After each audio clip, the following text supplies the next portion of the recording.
In this notation for an indefinite integral, it starts with the integral symbol. F of x is the integrand, and dx is the variable of integration. And when solving for the indefinite integral of f of x dx, what we're looking for is some function whose derivative is equal to this integrand f of x. That function is called the antiderivative of f of x, and we use capital F of x to represent that antiderivative. Where if I were to differentiate this function capital F of x, it would be equal to this integrand lowercase f of x. And to make sure we always get the general solution for all possible antiderivatives of our integrand, we will always make sure to add our constant of integration c to our antiderivative. Because the derivative of any constant is 0, adding this c to our antiderivative isn't going to change the fact that its derivative is equal to our integrand f of x. And now what I want to do with this video is teach you the top 10 most important rules and methods for calculating antiderivatives. Must know integration rule number 1, the constant rule. For this rule, the indefinite integral of k dx, where k stands for any constant, is just simply equal to that constant times the variable of integration, which in this rule we have set to x. And then of course, don't forget to add the constant of integration at the end, c. Kx plus c is the antiderivative of k, meaning if I were to differentiate it, I would get k. The derivative of k times x is just k, and the derivative of any constant is 0.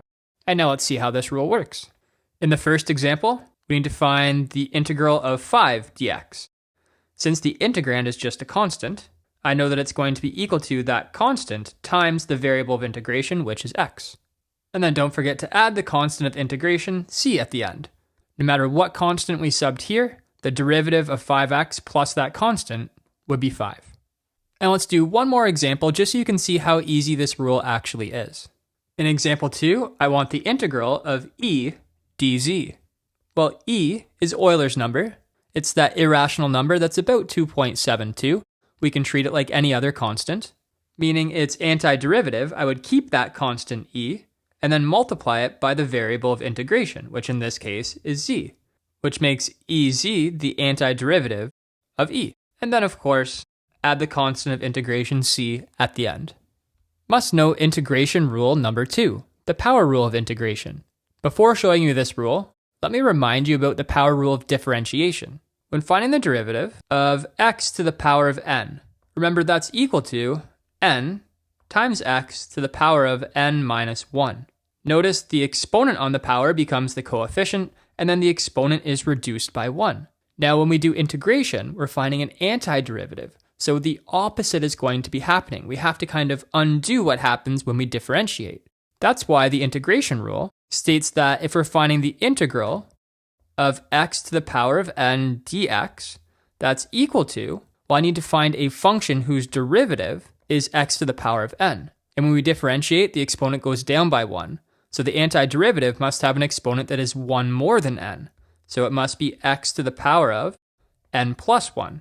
And then to take care of the fact that when I differentiate this exponent will become the coefficient, and on my integrand, I just see a coefficient of 1, I would then have to divide this power by the exponent n plus 1. And then of course, add my constant of integration, c. And now let me go ahead and show you how we can use this rule to find some antiderivatives.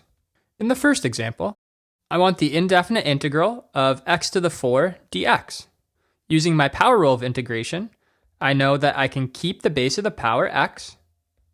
I can take the exponent, increase it by 1, making it 5, and then divide that power by my new exponent of 5.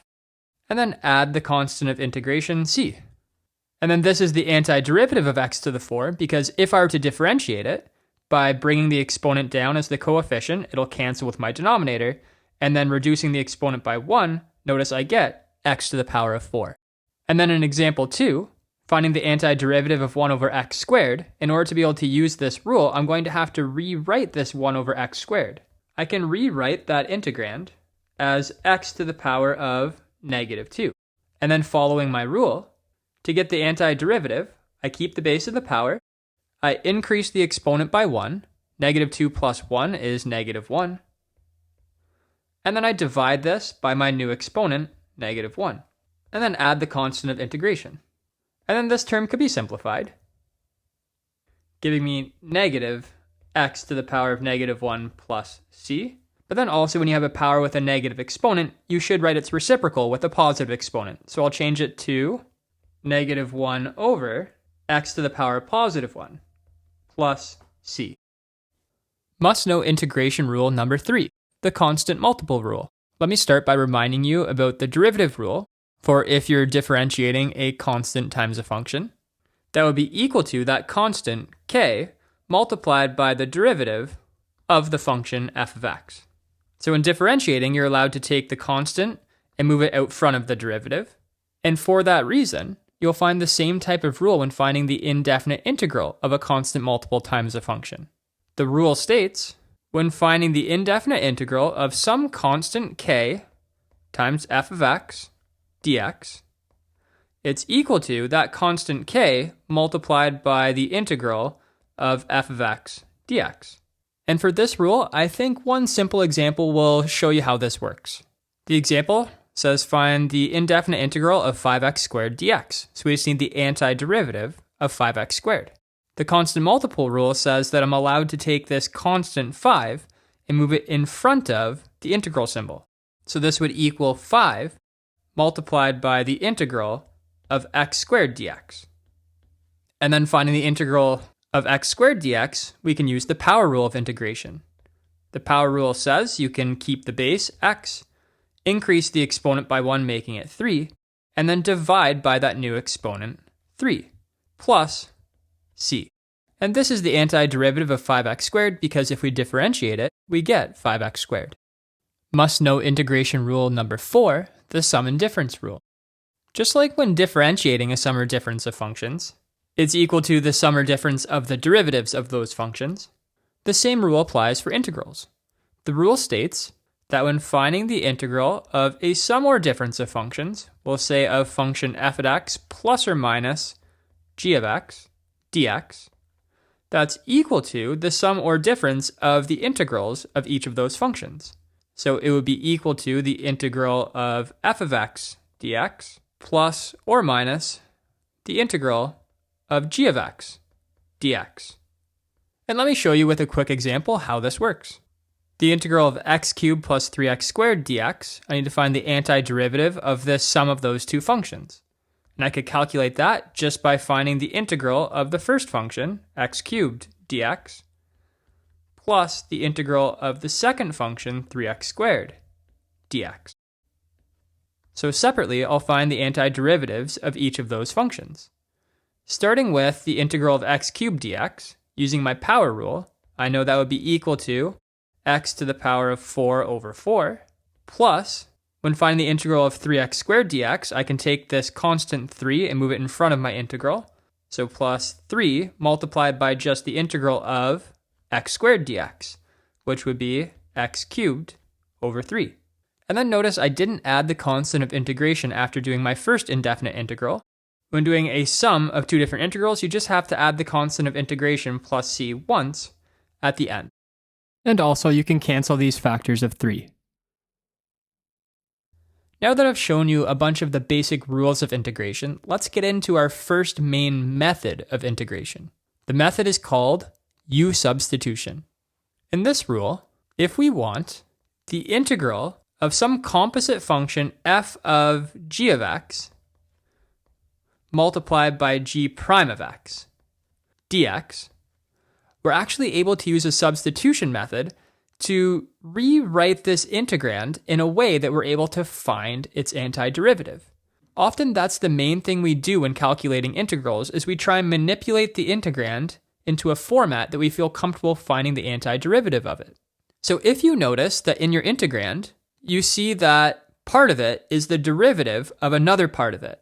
U-substitution is the way to go. Notice if I let u equal g of x, then the derivative of u with respect to x, we would write as g prime of x. And often we would rewrite this equation in what's called differential form. We would multiply this dx to the other side. And notice in our integral, we have g prime of x dx right here. That's equal to du. And we can replace this g of x with u, giving us a new integral that would look like the integral of f of u du. And then in this format, hopefully the integrand will be easier to find the antiderivative of. So let me go ahead and give you an example of when you would use U-substitution to calculate an integral. In this example, we have the integral of x times x squared plus 1 to the power of 5 dx. Now there's no one simple rule that would allow us to easily find the antiderivative of that integrand. But what I do notice is this x right here, that's equal to half of the derivative of the base of this power, right? The derivative of x squared plus 1 is 2x, and x is half of that. So because I have a function of x and its derivative, or at least a scalar multiple of its derivative, within my integrand, I know U-substitution is the way to go. I can let u equal the base of my power here, x squared plus 1. And then when differentiating that, in differential form, I'd write du equals, well, the derivative of x squared plus 1 is 2x. So I'd write 2x dx. Now, if it weren't for this 2, I would be able to replace this x dx with du. So what I need to do is I need to move this 2 to the other side of the equation by dividing it. So I would have a half du is equal to x dx. So now what I can do is I can replace x dx, I can replace it with a half du. And I can replace x squared plus 1, I can replace that with u, giving me a new integral that says the integral, I'll replace x squared plus 1 with u, giving me u to the power of 5. And then I'll replace this x dx with a half du. And then because of the constant multiple rule, I can take this half and move it in front of my integral. And then evaluating this integral, I can just keep my factor of a half and multiply that by the antiderivative of u to the power of 5, which would be u to the power of 6 over 6. And then add in the constant of integration. And then when multiplying these fractions together, I would get u to the power of 6 over 12. And then comes a really important step at the end that you can't forget. Our variable of integration is x. So what we have to do, our final answer is written in terms of u. So we have to convert it back to be written in terms of x. So we look back to our original substitution statement. This u, remember u is actually equal to x squared plus 1. So in my final answer, which I'll write over here, change the u back to x squared plus 1, giving me x squared plus 1 to the power of 6 over 12 plus c. And there's my final answer. Must know integration rules number 6, trig functions. Before showing you the integration rules, let me remind you about the differentiation rules for sine, cos, and tan. The derivative of sine is cosine, the derivative of cosine is negative sine, and the derivative of tan is secant squared of x. Knowing each of those derivative rules, we could easily come up with 3 basic integration rules. If I wanted the integral of cos x dx, all I'm looking for is what function when I differentiate it, I get cosine. Well, I see up here when I differentiate sine, I get cosine. So the antiderivative of cos x is sine x plus c. And then if I want the integral of sine x dx, well, what function can I differentiate to get sine? Well, differentiating cosine gives me negative sine. So differentiating negative cosine x would give me sine. So the antiderivative of sine x is negative cos x plus c. And the last main one you need to know is if you want the integral of secant squared x dx. Well, I know that if I differentiate tan, I get secant squared. So tan is the antiderivative of secant squared of x. So these 3 integration rules are fundamental when working with trig functions. You'd probably be able to find them in any integral table. And what I want to do now in this section is do a few examples where we'll need to use these rules, but also we'll need to use some trig identities and substitutions to be able to evaluate them. In this first example, we're looking for the integral of sine of 3x dx. I can't quite use this rule right away because the argument of sine is 3x, not just x. So what I'll do is I'll actually make a substitution. I can do U-substitution for this example. If I let u equal 3x, If I differentiate u, I would get 3 dx, which means 1/3 of du is equal to dx. And now I can make my substitutions. I can replace this 3x with u, and I can replace this dx with 1/3 du. And notice I also decided to move that constant factor in front of my integral. And now in finding the antiderivative of sine of u, I can just follow this rule. It tells me it's going to be equal to negative cosine of u plus c. So I'd have 1/3 times negative cosine of u plus c. And then I can replace u back with what I know it's equal to. U is actually 3x, giving me my final integral of negative 1/3 cos of 3x plus c. Let's try a second example. Your first instinct might be to try U-substitution, but if we let u be cosine of x, the derivative of u is nowhere to be found in this integrand. So what we're actually going to do whenever we have a cosine function with an odd exponent is you're actually going to split it and then use the Pythagorean identity. We'll start by splitting that cosine cubed of x. I'm going to split it into a cosine x multiplied by a cosine squared of x. And then based on the Pythagorean identity, I know that cosine squared of x is equal to 1 minus sine squared of x. And now u substitution will work. If I let u equal sine x, that would mean that the derivative of u would equal cos x dx, which I see right here. Cos x dx I can replace with du. And then 1 minus sine squared, if I change the sign to u, it becomes 1 minus u squared. And now this integrand, it's a lot easier to find its antiderivative. The integral of 1 du is just u, minus the integral of u squared du would be u cubed over 3, plus c. And then my last step is to rewrite this integral in terms of x. Each of these u's are actually equal to sine x, so I'll replace them both with sine x. And before moving on to the last section, I want to do one more example that involves trig functions. The integral is going to look very similar to example 2, except the exponent is going to be even, so we'll need a different strategy. So let me make a bit of room and show you example 3. All right, for example 3, we want the indefinite integral of sine squared x dx. Because this exponent is even, using the Pythagorean identity to rewrite the integrand is not going to be helpful. Instead, what we're going to use is a power reduction formula. We're going to use a formula that's going to allow us to reduce the power that's on our trig function. And we're actually going to use the half angle identity. Based on the half angle identity, I know that sine squared x could be rewritten as a half multiplied by 1 minus cosine of 2x. Notice the exponent on our trig function is now 1 instead of 2. So the power has been reduced, which is now going to allow us to do a u substitution. And before I do that, actually let me move this constant factor of a half in front of my integral. If I let u equal 2x, that would mean that the derivative of u is equal to just 2 dx. And I don't see a factor of 2 anywhere in this integrand. It'd be nice if there was one right here, but there's not. But that's okay, because when we just have a constant factor in front of the dx, we can just divide it over, meaning that a half of du is equal to dx. So I can replace this dx with a half du. And at the same time, I'll replace this 2x with u. And then I'll move this constant factor of a half in front of my integral and combine it with that a half to make it a quarter. And now I just have to find the antiderivative of 1 minus cos u. When doing that, I'll start by finding the integral of 1 du, which would just be u, minus the integral of cos u du. Well, the integral of a cosine function is equal to a sine function. So it would be equal to sine u. And then, of course, plus my constant of integration.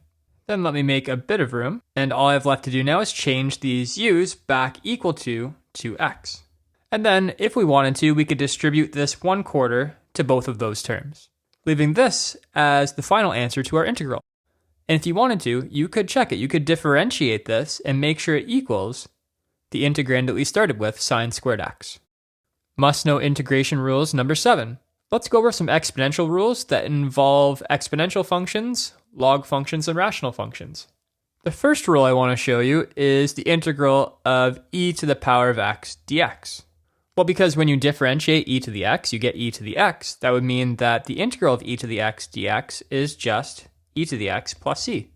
But how about if the base of the power isn't Euler's number e? What if it's any constant? We'll call the constant a. The integral of a to the x dx, where a is any constant, is equal to a to the power of x divided by the natural logarithm of a plus c. And next, what if we have the integral of the rational function 1 over x dx?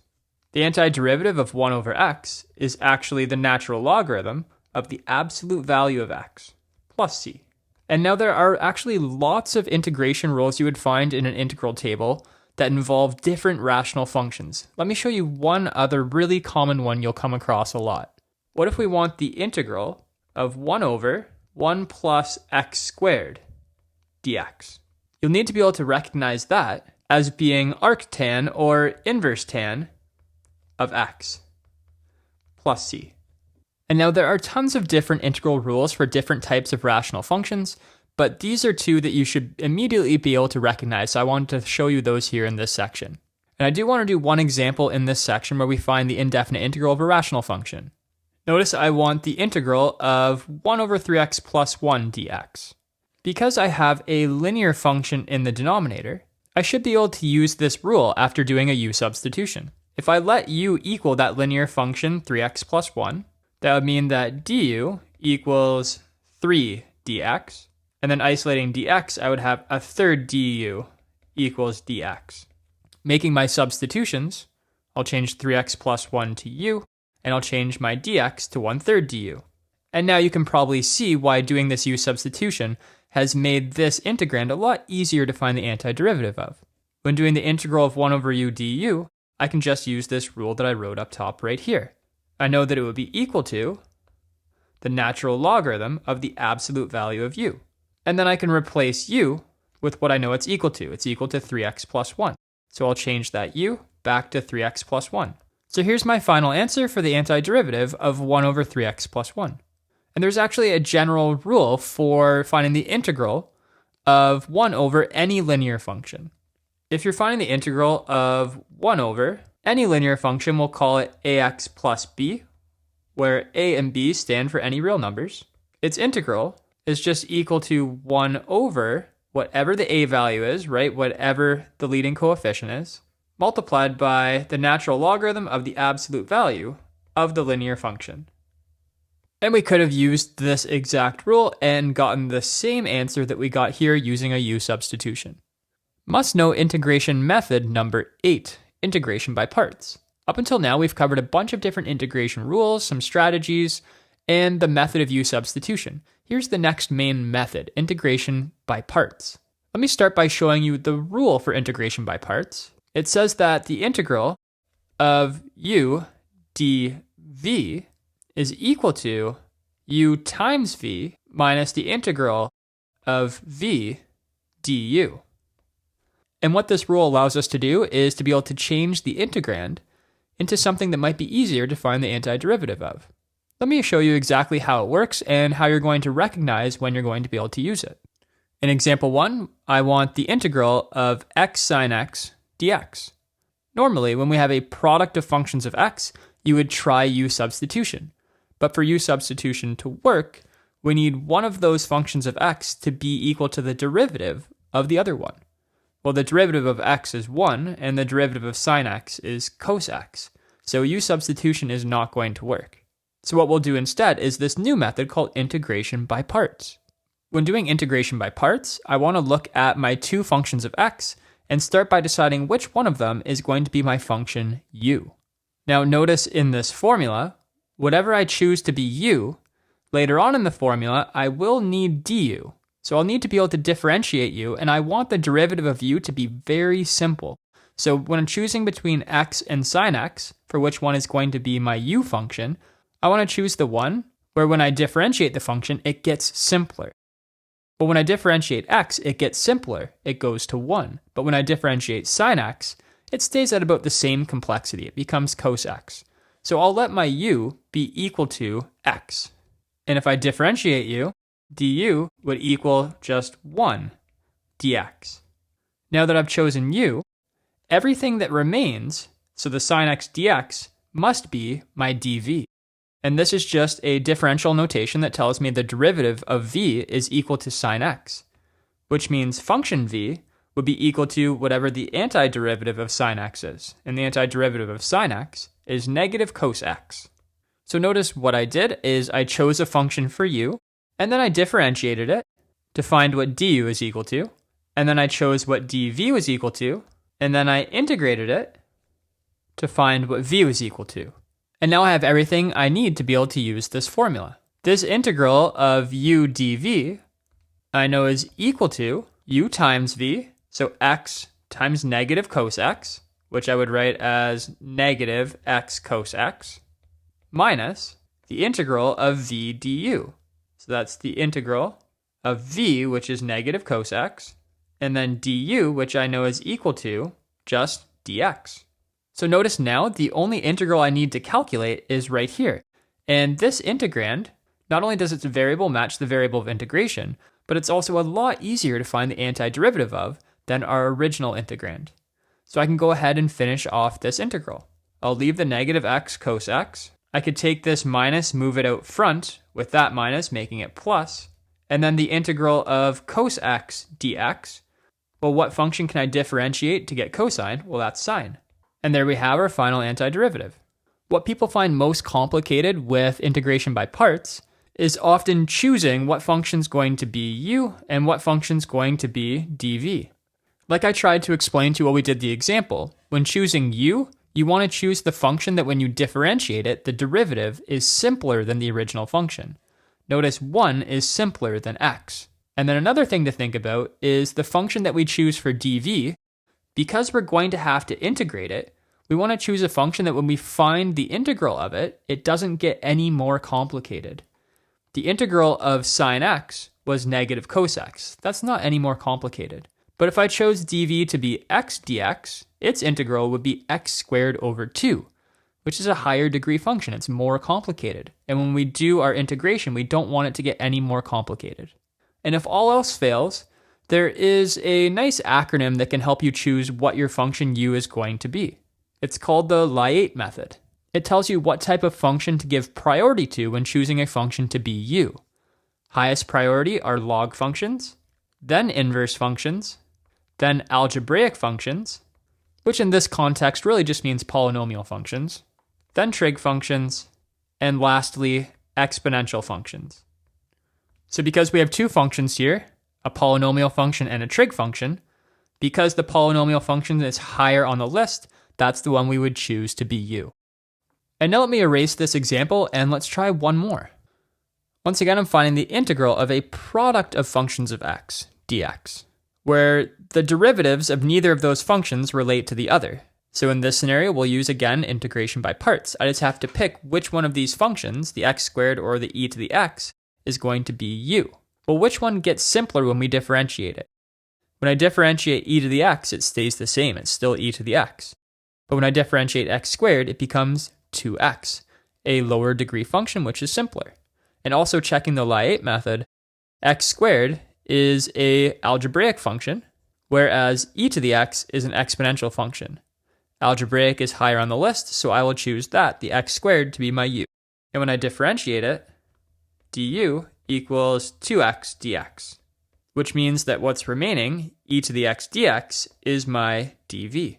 And if I integrate that, the antiderivative of e to the x is just e to the x. And now using these variables to sub into my equation, I know this is equal to u times v, so x squared times e to the x, minus the integral of v du, so e to the x 2x dx. Now I'm going to move this factor of 2 in front of my integral, and then look at my integrand. Am I able to easily find the antiderivative of that? No, it actually looks fairly similar to what I had here. It's just this function of x is 1 degree smaller than this one was.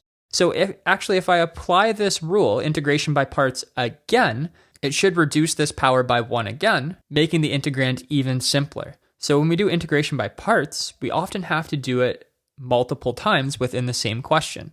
I'll let x be u, which means du is just equal to 1 dx. And I'll let e to the power of x dx be my dv, which means v is the antiderivative of e to the x, which is, again, e to the x. And then applying this rule again to this integral, let me actually start by rewriting the rest of this. And now I need u times v, which is x times e to the x, minus the integral of v du. So that's minus the integral of e to the x dx. And now this integral is easy to calculate. The integral of e to the x dx is just e to the x. So on my last line, I'll distribute this -2 to both terms and evaluate that integral. And then remembering at the end to add my constant of integration. And before moving on, I want to show you there's actually a quick algorithm for when you have to apply integration by parts multiple times. There's something called the DI method, where in this column, I start by writing my u function, which was x squared. And then moving down the column, I keep differentiating it. So 2x, then 2, and then I stop once I get to a derivative of 0. And then in this column, I write my dv function, the function that I had to integrate. So that was e to the power of x. And then as I move down the column, I just keep integrating it. And that's easy because the integral of e to the x dx is always just e to the x. And then what you do is you actually find these diagonal products, including these signs with those terms, and then add all the products together. So my first product is positive x squared times e to the x, which notice is right here. And then my next term is negative 2x times e to the x, which I have right here. And then the next term is positive 2e to the x, which we have right here. So this table is able to get us all of the terms for even when we have to do integration by parts multiple times. Must know integration method number 9. Let me explain this method by jumping right into an example. In this example, we want to find the integral of this rational function dx. Earlier in this video, I did show you a couple rules about the integrals of rational functions. Specifically, I showed you that if we're doing the integral of a reciprocal linear function, so 1 over any linear function, we'll call it ax plus b, its antiderivative is equal to 1 over a times the natural logarithm of the absolute value of the linear function ax plus b. But this rule only works when the denominator of the integrand is a linear function. And in our example we have here, it's a quadratic. But if I'm able to rewrite this reciprocal quadratic function as a sum of two different reciprocal linear functions, then I would be able to use this rule. Because also earlier we learned that if we're doing the integral of a sum of functions, that's just equal to the sum of the integrals of both functions. So the main strategy to do integration by partial fractions is to rewrite this integrand as a sum of simpler rational functions. And it'll be more obvious how we can do that if I start by factoring this denominator. The numbers that multiply to 6 and add to -5 are -2 and -3. So I should be able to rewrite that denominator as x minus 2 times x minus 3. Whenever you're able to factor that quadratic into two distinct linear factors, what we'll be able to do is take this rational function, and I'll do some work over here with it, and rewrite it as a sum of two fractions, where one of the fractions will have a denominator of the first linear factor, x minus 2, and the second fraction will have a denominator of the second linear factor, x minus 3. And then I don't know what their numerators are going to be yet. I'll just call them a and b for now. But there should be some values of a and b that make the sum of these two fractions equal to that rational function that is in our integrand. So the hardest part of this question is now solving for what values of a and b make this equation true. So what I'll do is on the right, I'll combine these into a single fraction that has a common denominator of x minus 2 times x minus 3 so that it matches the left side. So I'll multiply this fraction by x minus 3 top and bottom, and I'll multiply this fraction by x minus 2 top and bottom. And now that there is a common denominator between these two fractions, I can combine them into a single fraction. And in my equation, since the denominators are equal to each other, the equation would only be true if the numerators were equal to each other. So I can set them equal and then try and solve for a and b. I'll expand the right side of the equation. And next what I'm going to do, I'm going to notice that these two terms both have an x. So I'm going to common factor out an x from just those two terms. When I divide them both by the x I took out, I get a plus b. And then my remaining two terms are negative 3a minus 2b. And now if we think a little bit, I notice on the left side of the equation there's no x, there's no variable. So on the right side of the equation, how can I get rid of this x? Well, that x would be gone if a plus b was 0. So what I'll say, I'll set a plus b equal to 0. And then if this a plus b is 0, getting rid of this x, that would mean that my remaining two terms, negative 3a minus 2b, would have to be equal to this 1 that's on the other side of the equation. And now that I have these two equations, I can solve using either substitution or elimination. Let me make some room so that I can do that. In equation number 1, if I rearrange it, I would figure out that a is equal to negative b, and then subbing that negative b in for the a in my other equation, I have 3b minus 2b equals 1, which means b equals 1. And then subbing that back in for the b here, I figure out that a is negative 1. So after all of that work, I now know the values of a and b that I can sub back into both of those fractions to rewrite my original integrand as a sum of two different rational functions.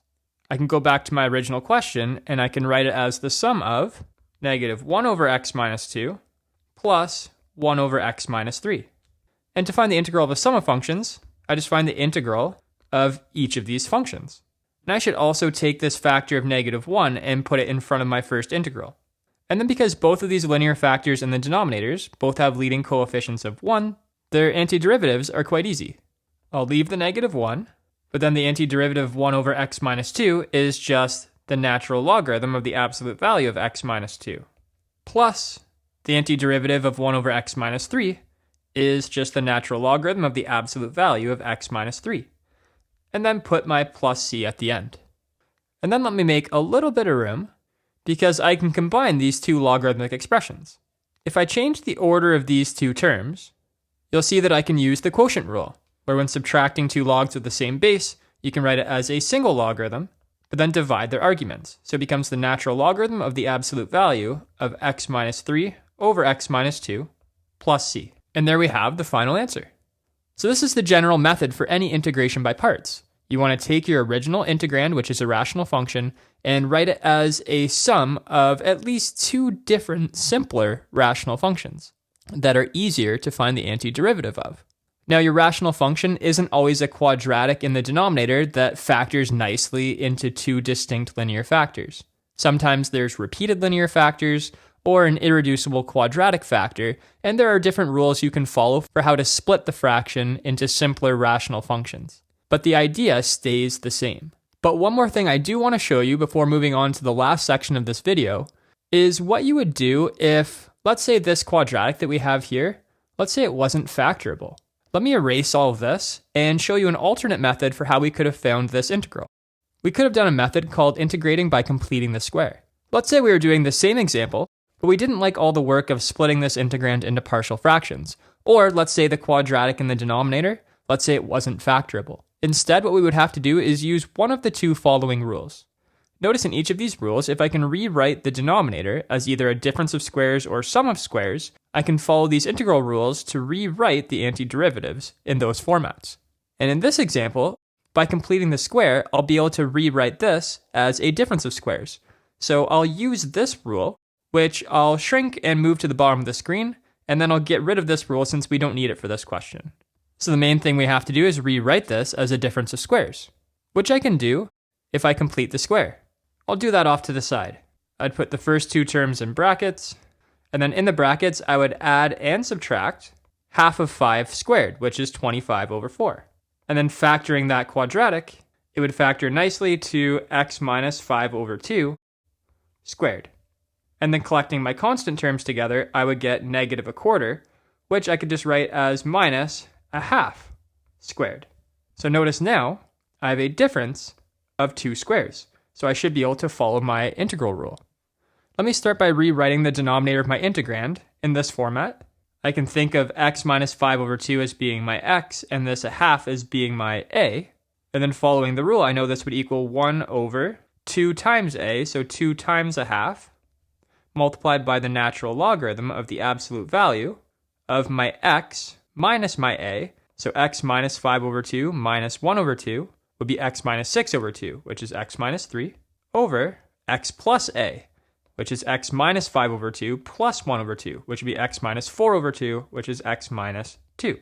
And then of course 2 times a half is just 1, so I have 1 over 1, which is just 1, so I can get rid of that factor. Notice this leaves me with the exact same final answer that I got using partial fractions. Must-know integration rule number 10, trig substitution. Let's have a look at this example. In this example, we're looking to integrate this square root function, which is quite difficult to do. What we want to do is find a way to rewrite the integrand so it doesn't have this square root anymore. And the only way to do that is by making a trig substitution. Even though this integrand doesn't have any trig functions, we're actually going to introduce one. Let me show you a trig substitution table that is going to show you how to recognize when we want to make a trig substitution. If you have any of these three square root functions involved in your integrand, what you can do is replace the variable x with one of these three trig functions, and then use one of those three identities to help get rid of the square root symbol. Notice in all three of these functions we have a sum or a difference of squares, where a is any constant and x is our variable. Notice this function matches this structure right here. This 4, we can think of it as a 2 squared minus an x squared. So what I want to do is replace the x with a sine theta. Since I'm using just this top row of this substitution table for this example, let me get rid of the other two rows so that we have some room. Alright, so what I want to do is I want to replace this square root function. I want to replace it with x equals a sine theta, where a is the constant being squared, and in this question, that's a 2 that's being squared. So I'll replace the x with 2 sine theta. And I actually need to include a restriction on our variable theta. We're going to set theta to always be between or including negative pi over 2 and pi over 2. You'll see algebraically why this restriction on the domain is necessary as we complete this question, but for now, no, that's okay to do because over this restricted domain, the sine function will take on all of its possible values of its range between negative 1 and 1 exactly one time. So let me go ahead and make this substitution. Let me replace this x with 2 sine theta. And then I can square both factors of the base of my power. And another thing I should do, since in my integrand my variable is theta, I should try and change my variable of integration to theta as well. So what I'll do is I'll differentiate that equation. In differential form, I would get dx equals 2 cos theta d theta, where I can now replace this dx with 2 cos theta d theta. And now my next line, underneath the square root, I have a 4 minus 4 sine squared theta. In both of these two terms, I have a factor of 4 that I could common factor out. And now in my trig subtable, I can see why it says to use this Pythagorean identity. I have a 1 minus sine squared theta, which I know is equal to cosine squared theta. And now this square root function can simplify. I can take the square root of both factors of the radicand. The square root of 4 is 2, and the square root of cos squared theta is actually the absolute value of cos theta. But I don't actually need these absolute value symbols around cos theta. Because theta is restricted to always being between negative pi over 2 and pi over 2, I know on that interval, cos theta is always positive. So there's no sense in having this absolute value. And now you can see why this restriction was algebraically necessary. And now there's a couple things I can simplify. I have two constant factors, a 2 times a 2, that's 4. I can move that in front of my integral symbol. And I have a cos theta times cos theta, that's cos squared theta. And now all I have to do is integrate this cos squared theta. Well, I showed you in a previous section that when we have an even exponent on a sine or cos function, we need to use a power reduction formula. We'll use the half angle identity. I'll change that cos squared theta to a half times 1 plus cos of 2 theta. This 1/2 can move in front and be multiplied by the 4, making it 2. And now I can go ahead and actually integrate this.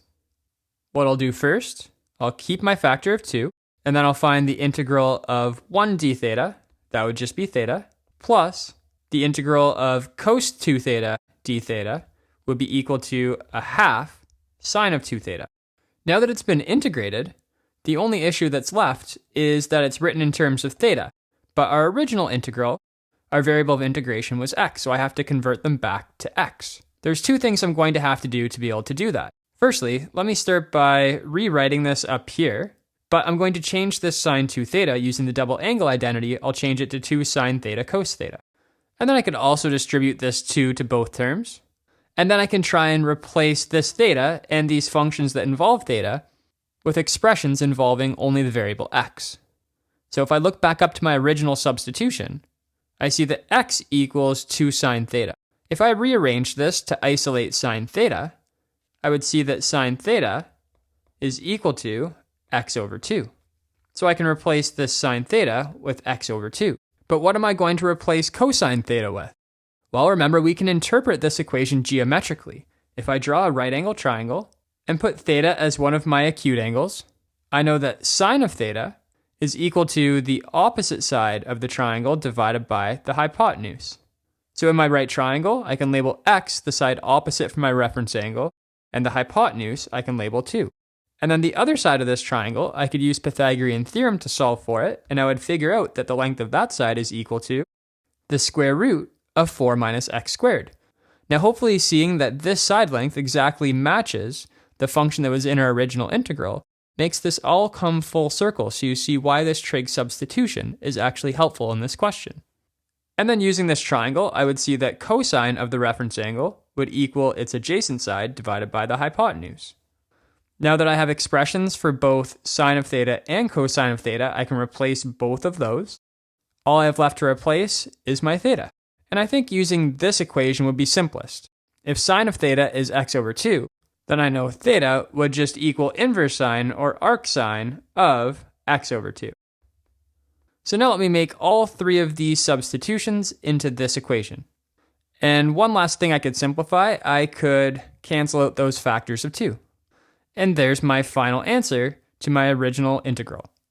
Hopefully if you stuck with it till the end, you got a good idea of all the different methods and rules you're going to need to know to be successful with integration. Let me know in the comments what you want a top 10 of next. Jensen Math.